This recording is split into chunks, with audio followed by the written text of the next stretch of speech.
Join me on a full on-the-ground tour of Norwegian Cruise Line's brand new Great Tides Waterpark at Great Stirrup Cay. I got the chance to be one of the first guests inside during my recent Norwegian Luna cruise before the official launch later this year. Great Tides has 19 water slides, cliff jumping, an 800-foot wandering river, a swim-up bar, a huge central slide tower, and its own kids area.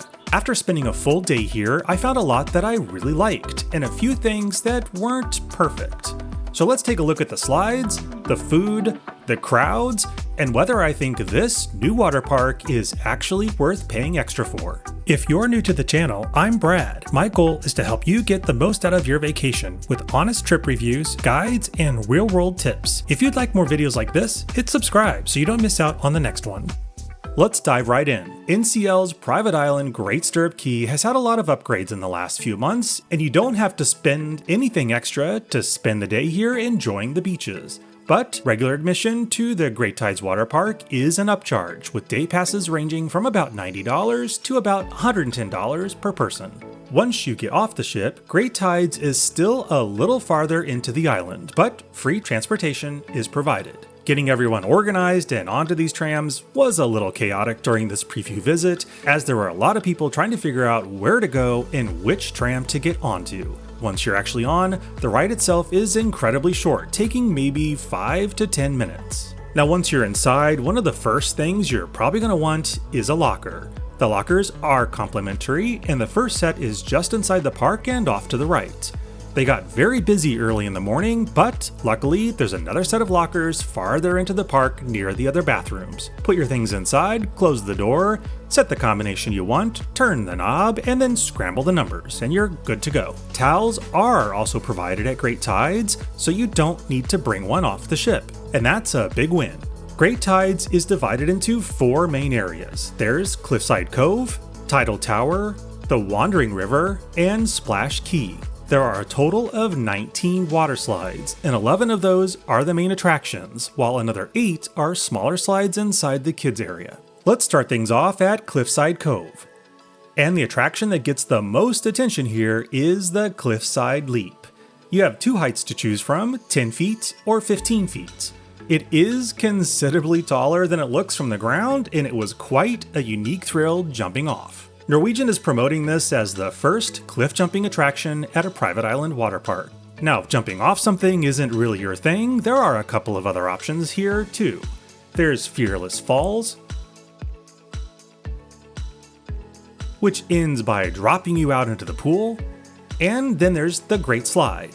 This is a larger family slide that can accommodate as many as 4 people at a time. None of these attractions had particularly bad lines during my visit, and every time I went by the Great Slide or Fearless Falls, the waits seemed pretty manageable. Next up is Great Tides' 800-foot Wandering River. This was a great way to relax and chill, though the current did move pretty quickly, and I don't really mean that as a bad thing. Partway through, you enter this multimedia tunnel with screens, lighting, and music. It gives the river something a little more interesting than just floating around the park in a circle. Now, if you are bringing younger kids, Great Tides also has an entire section specifically for them. Splash Cay has splash areas and 8 smaller slides just for the youngsters. There's quite a bit here for younger kids to do, but there are some important notes if you're bringing kids. Slide height requirements throughout Great Tides vary by attraction, with minimum heights ranging between 36 and 48 inches. Kids 13 and younger also need to be accompanied into the park by a ticketed guest who's at least 18, and children aged 3 and under get into Great Tides for free. Something else I was very happy to see was plenty of space to actually sit down and lounge. There are loungers and umbrellas throughout the park, and during my preview visit, I never felt like the entire place was overcrowded. Now that could change if there were 2 ships visiting at the same time. Of course, if you want something a little more private, there are also cabanas to rent for the day. These can accommodate up to 6 guests, and prices I saw were around $1,000. Obviously that price can vary, but that is a significant cost upgrade. And now for the main attraction, it's Tidal Tower. This massive structure is the centerpiece of Great Tides and contains 8 slides. This is where you're going to find some of the park's biggest attractions. First up is Tropic Spiral, one of the tube slides, which can be ridden by either 1 or 2 people.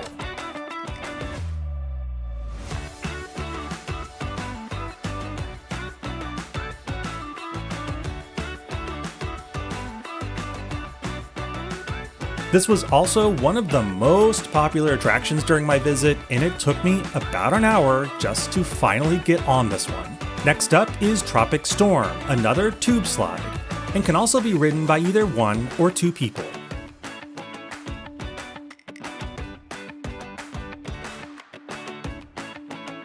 Then there's the Rapid Mat Racer.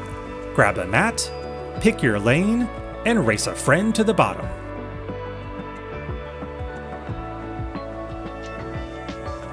Now, if you want something a little less intense, Whitewater Dash is a pair of easygoing body slides. And that brings us to the one that attracts the most attention. Breakwater Blaster is Great Tides water coaster style attraction with drops and sections that actually propel you back uphill.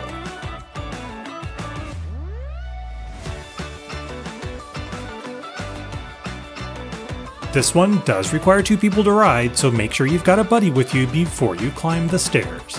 Now, as far as lines are concerned, Tropic Spiral and Breakwater Blaster were the 2 biggest bottlenecks I saw, with waits ranging from 30 minutes to an hour. And based on my day here, I would come in knowing which major slides are priorities to get those out of the way early. So, where can you get a drink inside Great Tides? There are 2 options. The first is the Grotto Bar, which is tucked away inside Cliffside Cove. The second is the Floataway Bar, which is built right into the Wandering River. You can float or swim up and grab a drink and hang out right there in the water. But you can't take your drink with you as you continue around the Wandering River. If you have the free at sea beverage package on the ship, it works here at Great Tides. That is subject to change, so double check before you're sailing. And if you don't have the beverage package, drinks are available for purchase with your on-ship keycard. Now let's talk about the food. There is complimentary food, which is essentially the standard Great Stirrup Cay buffet, with things like burgers, hot dogs, jerk chicken, and the usual sides. Keep in mind, there really isn't a huge amount of seating, especially considering how many people could potentially be using the water park. And then there are 3 additional food truck style options available at an extra cost, with prices generally around $10 to $15 per item. There's an ice cream stand, a seafood option, and a barbecue. This is one of the decisions at Great Tides that I kind of question. You've already paid an additional admission price to enter the water park, and then some of the more interesting food choices inside cost even more. During my visit, I also didn't really see anyone using them, so I don't think I'm the only one with that opinion. So let's talk more about the price. For regular admission, I've seen prices between about $89 and $110 per person depending on the sailing. And your free at sea shore excursion credit does not apply toward water park admission. So after spending the day here, there's a lot that I think Norwegian got right. First, there's a really good variety of things to do. You've got the big thrill slides, you've got cliff jumping, which is quite unique, you've got family slides, you've got an entire children's area. The park itself is also attractive. There's a lot of loungers, plenty of umbrellas, and during my visit, it didn't feel like everybody was packed together.